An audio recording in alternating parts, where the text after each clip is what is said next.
ഇന്നൊരു നല്ലൊരു അച്ചാർ ഉണ്ടാക്കിയാലോ? അപ്പോൾ ഇന്നത്തെ റെസിപ്പി മാംഗോ പിക്കിളാണ്. അപ്പോൾ നമുക്കതെങ്ങനെ ഉണ്ടാക്കുകയെന്ന് നോക്കാം. Friends, welcome to my channel. അതിനായി ആദ്യം തന്നെ നമ്മളൊരു കടായി അല്ലെങ്കിൽ പാൻ നമ്മൾ അടുപ്പത്ത് വയ്ക്കാം.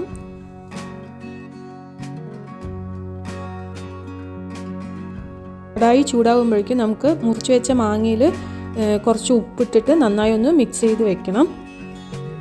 ഇപ്പോൾ നമ്മുടെ പാൻ നന്നായി ചൂടായിട്ടുണ്ട്. ഇനി നമ്മൾ ഇതിലേക്ക് ഒരു 1/4 ഗ്ലാസോളം നല്ലെണ്ണ നമ്മളിതിലേക്ക് ഒഴിച്ചു കൊടുക്കാം. എണ്ണ നന്നായി ചൂടായിട്ടുണ്ട്. ഇനി നമുക്ക് 1 സ്പൂണ് കടുക് ഇട്ട് കൊടുക്കാം. കടുകെല്ലാം പൊട്ടിയ ശേഷം നമുക്കിതിലേക്ക് വെളുത്തുള്ളി ഇട്ട് കൊടുക്കാം. ഞാനിത് 2ആയി മുറിച്ചിട്ടുള്ള വെളുത്തുള്ളിയാണ് ഇട്ട് കൊടുത്തിരിക്കുന്നത്. ഇത് വലിയ വെളുത്തുള്ളി ആയതുകൊണ്ടാണ് ഞാൻ അങ്ങനെ ചെയ്തത്. ചെറുതാണെങ്കിൽ നിങ്ങൾ അങ്ങനെ ഇട്ട് കൊടുക്കാം. ഞാനൊരു 10 വെളുത്തുള്ളിയാണ് ഇവിടെ എടുത്തിരിക്കുന്നത്. അതിൻ്റെ കൂടെ തന്നെ ഒരു ചെറിയൊരു കഷ്ണം ഇഞ്ചിയും ഞാനിങ്ങനെ മുറിച്ചത് ഇട്ട് കൊടുക്കുന്നുണ്ട്.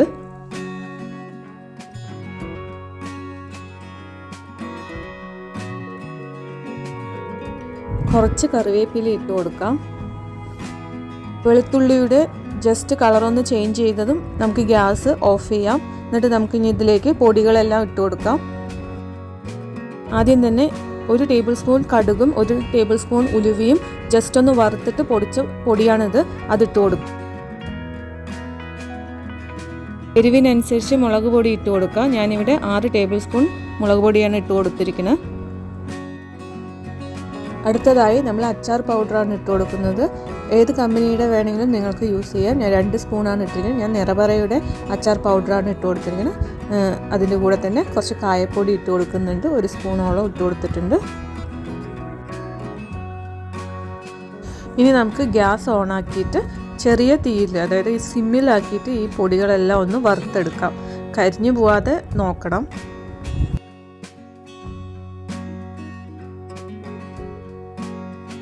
ഞാനിവിടെ കുറച്ച് നല്ലെണ്ണ ചൂടാക്കി ഒഴിച്ചു കൊടുത്തിട്ടുണ്ട്. കാരണം ഇതിൽ നല്ലെണ്ണ പോരാ ഒഴിച്ചത്.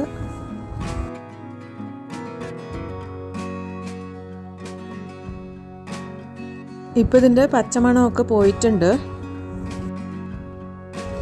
നമ്മളിത് ഉണ്ടാക്കുന്നതിന് മുന്നേ തന്നെ നമ്മൾ മാങ്ങയിൽ ഉപ്പ് ഇട്ടിട്ട് നന്നായി ഒന്ന് മിക്സ് ചെയ്ത് വെച്ചിട്ടുണ്ടായിരുന്നു. അതുകൊണ്ട് തന്നെ നമ്മളിതിൽ കുറച്ച് ഉപ്പേ ഇടുന്നുള്ളൂ. പിന്നീട് നോക്കിയിട്ട് നമുക്ക് ഇടാവുന്നതാണ്.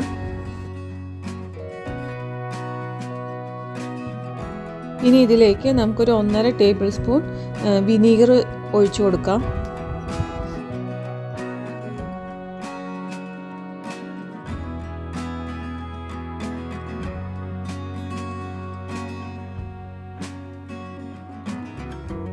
ഇതിപ്പോൾ നന്നായിട്ട് ചൂടായിട്ട് അതിൻ്റെ പാകത്തിനായിട്ടുണ്ട്. ഇനി നമുക്കിതിലേക്ക് നമ്മൾ ഉപ്പ് തിരുമ്പി വെച്ചിരിക്കുന്ന മാങ്ങയിട്ട് കൊടുക്കാം.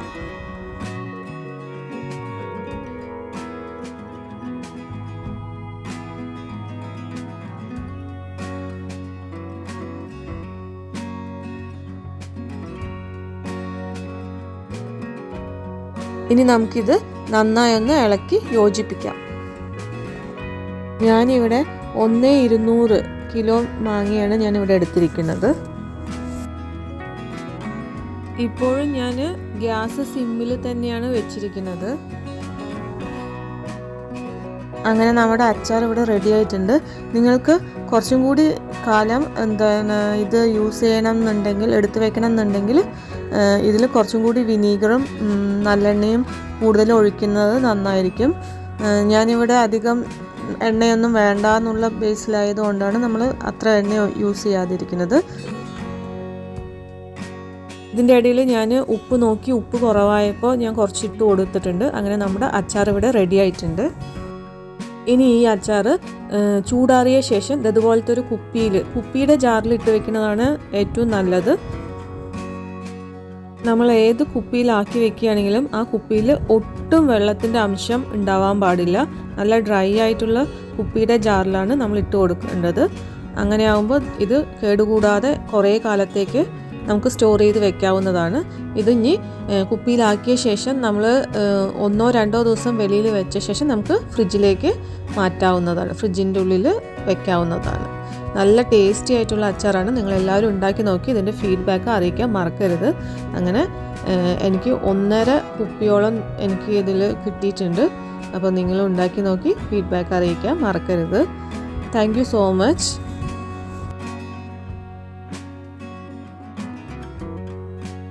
ഇത് കണ്ട നല്ലെണ്ണയും വിനീഗറും ഇങ്ങനെ താഴോട്ട് ഒഴുകി നിൽക്കുന്നത്.